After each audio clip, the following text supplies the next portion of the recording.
నమస్తే, welcome to special drive. నేను శ్రీకాంత్. భూపాలపల్లిలో జరిగినటువంటి రోడ్ యాక్సిడెంట్ ఒక రాజకీయమైనటువంటి ఆరోపణలకు తెరలేపుతోంది. ఒక అధికారి, జిల్లా రవాణా అధికారి వాహనాలను తనిఖీ చేయడం ఆయన బాధ్యత. ఏదైనా అక్రమ రవాణా జరిగితే సీజ్ కూడా చేసేటువంటి అధికారం ఉంటుంది. అంతటి పవర్ఫుల్ ఆఫీసర్ ఎప్పట్లాగే వాహనాల తనిఖీ నిర్వహించాడు. అదే ఆయనకు చివరి డ్యూటీ అవుతుందని వాస్తవానికి కలలో కూడా ఊహించేటువంటి సిచ్యువేషన్ లేదు. బట్ ఇట్లా నేపథ్యంలో విధి నిర్వహణలోనే డిటిఓ వెంకన్న ప్రాణం పోయింది. జయశంకర్ భూపాలపల్లి జిల్లా చెల్పూర్ శివార్లో విషాదకరమైనటువంటి ఘటనని చెప్పాలి. రవాణా శాఖ కార్యాలయం ఎదుట డిటిఓ వెంకన్న మృతి ఆందోళన కలిగిస్తోంది. వాహన తనిఖీ నిర్వహిస్తున్నటువంటి టైంలో బొగ్గులోడుతో వెళ్తున్నటువంటి ఓ లారీ అదుపు తప్పి ఆయనపైకి దూసుకెళ్లింది. ప్రమాదంలో వెంకన్నకు తీవ్ర గాయాలై అక్కడికక్కడే మృతి చెందారు. దీంతో సమాచారం అందుకున్నటువంటి పోలీసులు వెంటనే అక్కడికి సంఘటనా స్థలానికి చేరుకొని మృతదేహాన్ని పోస్ట్ మార్టం కోసం ఆసుపత్రికి తరలించారు. కేసు నమోదు చేసి డ్రైవర్ను అదుపులోకి తీసుకుని దర్యాప్తు చేస్తున్నారు. అయితే డిటిఓ వెంకన్న మృతిపై అనేక సందేహాలు వ్యక్తమవుతున్నాయి. అనేది ముమ్మాటికి మాఫియా హత్య అంటున్నారు స్థానికులు. కావాలనే చంపేసి మర్డర్గా క్రియేట్ చేశారు, ఇంతకీ యాక్సిడెంట్గా క్రియేట్ చేశారు అన్నటువంటి వాదన వినిపిస్తోంది. ఇంతకీ డిటిఓ వెంకన్నది హత్యనా, ప్రమాదమా? ఒకవేళ ఆయన నిజంగానే మర్డర్ చేస్తే ఆయన్ను చంపాల్సినటువంటి అవసరం ఎవరికి ఉంది? కేవలం 25 రోజుల క్రితమే ట్రాన్స్ఫర్పై భూపాలపల్లి జిల్లాకు వచ్చినటువంటి వెంకన్న తన విధుల్లో సిన్సియర్గా పనిచేస్తున్నారు, అక్కడ తనిఖీలు నిర్వహిస్తున్నారు. అదే సమయంలో ఈ ప్రమాదం జరిగింది. డిటిఓ వెంకన్న చావుకు కారణం ఎవరు? ప్రభుత్వాధికారిని పొట్టన పెట్టుకున్నది ఎవరు? అసలు భూపాలపల్లి జిల్లాలో ఏం జరుగుతోంది? ఏకంగా రవాణా శాఖ అధికారిని టార్గెట్ చేసింది ఎవరు? బొగ్గు మాఫియా, ఇసుక మాఫియా డిటిఓ వెంకన్నను బలి తీసుకుందా? తెలంగాణలో శాంతి భద్రతలు బీహార్ కన్నా దారుణంగా ఉన్నాయా? రాష్ట్రం జంగిల్ రాజుగా మారుతోందా అనే సందేహాలు సర్వత్రా వినిపిస్తున్నాయి. మాట్లాడదాం ఇదే అంశం పైన. మా కరెస్పాండెంట్ సునీల్ అందుబాటులో ఉన్నారు. సునీల్, డ్యూటీ నిర్వహిస్తున్నటువంటి టైంలో వెంకన్న మృతి ఇది ప్రమాదమా లేదంటే మాఫియా కుట్ర అన్నటువంటి ప్రశ్నలు బయటకు వస్తున్నాయి. గతంలో కూడా మనం చూసాం అధికారుల పైన దాడులు జరగడం, కానీ అధికారులను, పోలీస్ అధికారులని, ట్రాఫిక్ పోలీస్ అధికారులని గుద్దినటువంటి సందర్భాలు చూసాం యాక్సిడెంట్లో. బట్ భూపాలపల్లి సంథింగ్ డిఫరెంట్ చెప్పాలి. ఎందుకంటే అక్కడ ఇసుక కానీ బొగ్గు కానీ ఎక్కువగా నిత్యం సరఫరా అవుతూనే ఉంటుంది. లారీల్లో ఎప్పుడు ఆ ట్రిప్స్ నడుస్తూనే ఉంటాయి.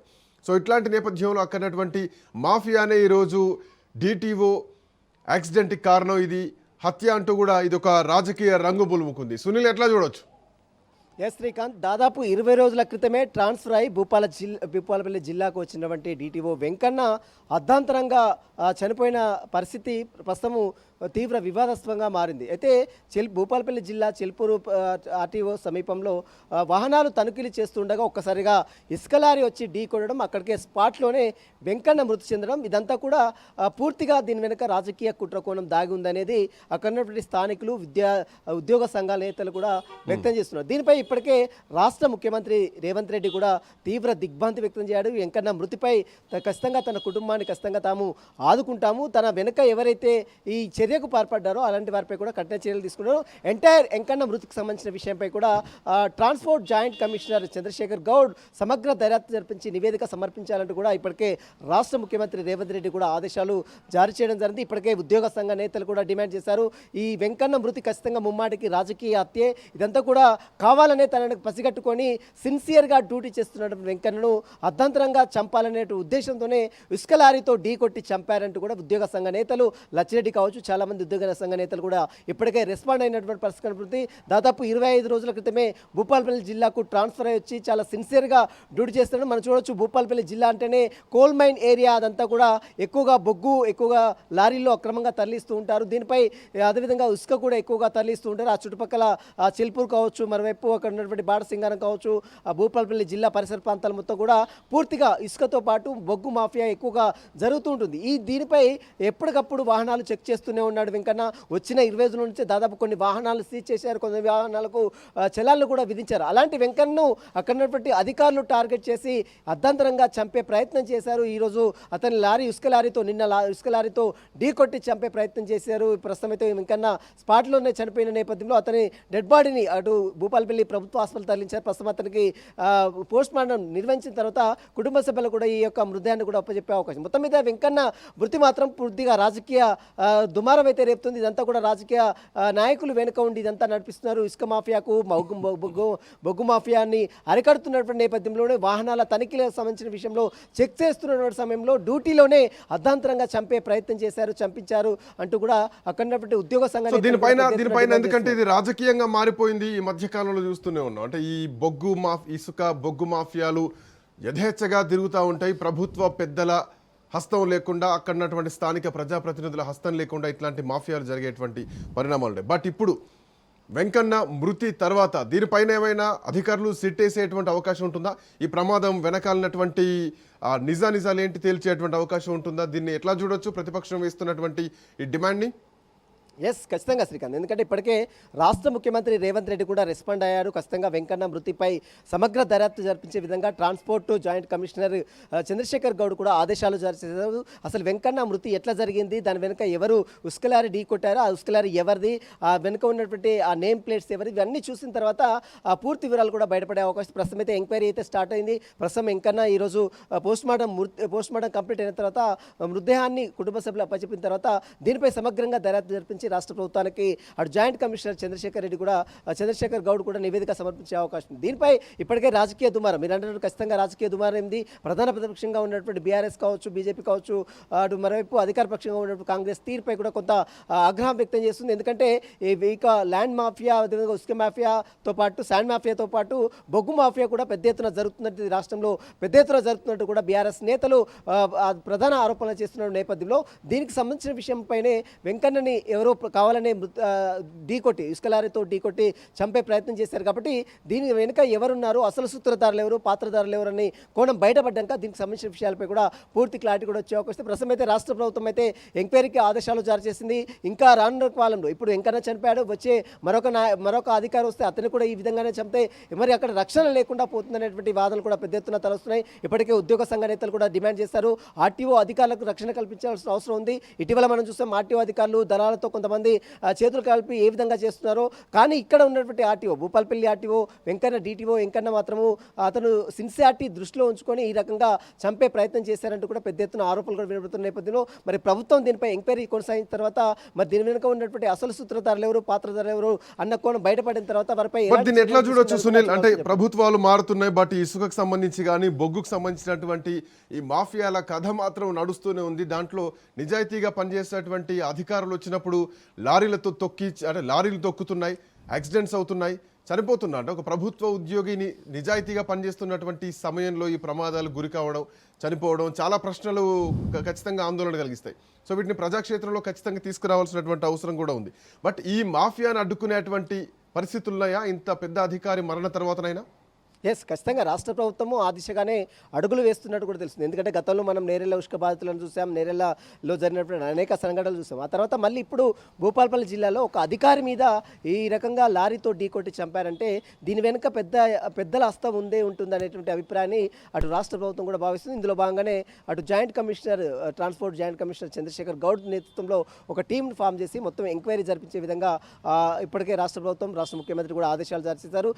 ఇక నుంచి అయినా సరే, అంటే ఈ వెంకన్న మృతి తర్వాత మరి మరొక అధికారి వస్తుంటారు, మరొక అధికారి కూడా ఈ రకంగానే పనిచేస్తే అతను కూడా ఈ రకంగానే చేస్తే మరి అసలు దీనికి సంబంధించినటువంటి చెక్ ఎక్కడ పెట్టాలి, ఎవరు దీని వెనుక ఉండి నడిపిస్తున్నారు? ఉస్క మాఫియాతో పాటు బొగ్గు మాఫియా పెద్ద ఎత్తున జరుగుతుంది రాష్ట్రంలో అంటూ కూడా పెద్ద ఎత్తున బీఆర్ఎస్ ప్రధాన ప్రతిపక్షంగా ఉన్నటువంటి బీఆర్ఎస్ నేతలు, బీజేపీ నేతలు ఆరోపణలు చేస్తున్న నేపథ్యంలో రాష్ట్ర ప్రభుత్వం ఎందుకు నిమ్మకు నీరెత్తినట్టు వ్యవహరిస్తుంది, ఎందుకు రక్షణ కల్పించలేకపోతుంది అనేటువంటి విమర్శలు కూడా పెద్ద ఎత్తున తలెత్తున్నాయి. ఇప్పటికైనా రాష్ట్ర ప్రభుత్వం స్పందించి ఈ వెంకన్న మృతి వెనుక ఉన్నటువంటి అసలు సూత్రధారులు ఎవరు, పాత్రధారులు ఎవరన్న విషయాలు బయటపెట్టాలంటూ కూడా కుటుంబ సభ్యులతో పాటు ఉద్యోగ సంఘ నేతలు కూడా డిమాండ్ చేస్తున్నారు. శ్రీకాంత్, దీంతో పాటు ఇంకా కొన్ని ప్రశ్నలు కూడా ఇక్కడ కనిపిస్తున్నాయి సునీల్. ఈ మధ్య కాలంలో న్యాయవాదులకు సంబంధించినటువంటి రక్షణ కోసం ఏదైతే ప్రభుత్వం ప్రత్యేకంగా ఒక బిల్లు తీసుకురావడం జరిగిందో, సో ఇప్పుడున్నటువంటి పరిస్థితుల్లో ప్రభుత్వం ఇప్పుడు ఈ డీటీఓకి సంబంధించినటువంటి మరణం తర్వాత కూడా వీళ్ళకు రక్షణ కోసం ఏమైనా చర్యలు తీసుకోవాల్సినటువంటి అవకాశం ఉంటుందా? అట్లాంటి కోణంలో ప్రభుత్వ ఆలోచన ఎక్స్పెక్ట్ చేయొచ్చా? ఎస్, ఖచ్చితంగా మీరు అన్నట్టు న్యాయవాదుల కోసము ఇప్పటికే అడ్వకేట్ ప్రొటెక్షన్ యాక్ట్ను తెలంగాణ రాష్ట్ర ప్రభుత్వము ఇంప్లిమెంట్ చేసింది. ఆ యాక్ట్ కూడా ఇప్పుడే అమల్లోకి వచ్చింది. ఇటీవల కాలంలో న్యాయవాదుల మీద దాడులు చేసినా, వారిపై ఎవరైనా హత్యలు చేసినా కూడా వారిపై కేసులు కూడా నమోదు చేసి జైలు కూడా పంపిస్తున్న దృశ్యాలు మనం చూసాం. అయితే ఇప్పుడు అదే తరహాలో ప్రభుత్వ ఉద్యోగులు ఆర్టీఓ రవాణా శాఖలో పనిచేస్తున్నటువంటి ఆర్టీఓ అధికారులకు సైతము ఒక ప్రొటెక్షన్ యాక్ట్ అనేది, అంటే అధికారులకు ఒక ప్రొటెక్షన్ యాక్ట్ అనేది ఖచ్చితంగా తీసుకురావాల్సిన అవసరం ఉంటుంది. ఎందుకంటే చాలామంది రోడ్ల మీదనే పనిచేస్తూ ఉంటారు, రోడ్ల మీద వెహికల్ చెకింగ్ చేస్తూ ఉంటారు ఎప్పుడు అధికారులు కూడా. అలాంటి వారిని కక్ష కట్టుకొని చాలామంది వారిని చంపే ప్రయత్నం చేస్తారు. కాబట్టి ఇప్పటికైనా రాష్ట్ర ప్రభుత్వం స్పందించి ఉద్యోగ రక్షణ కల్పించే విధంగా ఒక ప్రత్యేకమైనటువంటి యాక్ట్ను తీసుకురావాలంటూ కూడా ఉద్యోగ సంఘ నేతలు లచ్చిరెడ్డి కావచ్చు, చాలామంది నేతలు కూడా డిమాండ్ చేస్తున్నారు. టీఎన్జిఓ నేతలు కూడా. మరి దీనిపై రాష్ట్ర ప్రభుత్వం ఏ విధంగా స్పందిస్తుంది? అడ్వకేట్ ప్రొటెక్షన్ యాక్ట్ తెచ్చినట్టు అదే తరహాలో ఉద్యోగుల ప్రొటెక్షన్ యాక్ట్ కూడా తీసుకురావాలంటూ కూడా పెద్ద ఎత్తున వస్తున్నటువంటి ఫిర్యాదులు వస్తున్న నేపథ్యంలో మరి రాష్ట్ర ప్రభుత్వం మరి స్పందిస్తుందా?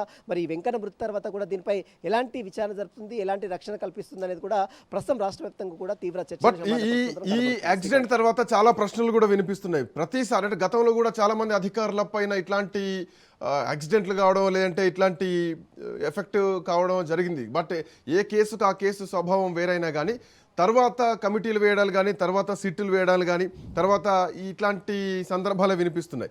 బట్ వీటికి సంబంధించినటువంటి ఆ మాఫియా మూలాలను నిర్మూలించడంలో ప్రభుత్వాలు విఫలమవుతున్నాయని చెప్పడంలో ఎట్లాంటి సందేహం లేదు. దానికి ఈరోజు మనం చూస్తున్నటువంటి ఈ యాక్సిడెంట్ ప్రధానమైనటువంటి ఎగ్జాంపుల్గా మనం ఇక్కడ చూడొచ్చు.